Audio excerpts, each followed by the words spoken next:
Koreyada meni hayratlantirgan narsalar ikkinchi qism. Universitetda obed paytida hamma koridorda yokida universitetda hojatxonalarida tishini yuvib yurgan bo'ladi. Shunga juda ham hayron qolardim.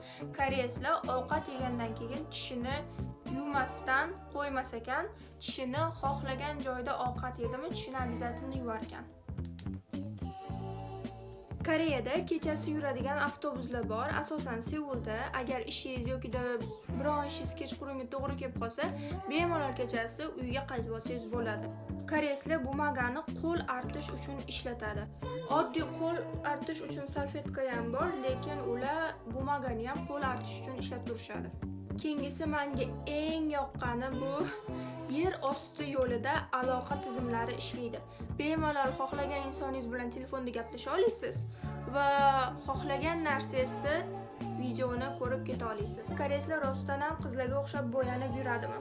Koreyani havosi yuzga yomon ta'sir qilgani uchun yosh u qari, katta u kichik hammasi yuzini parvarish qiladi. Shunaqa bo'yanib yurishga keladigan bo'lsak, 100% dan 10% shunaqa bo'yanib yuradi. Qolgani hammasi odamga o'xshab yuradi. Shunaqa qiziqarli ma'lumotlardan qolib ketmaslik uchun menga obuna bo'lib qo'ying.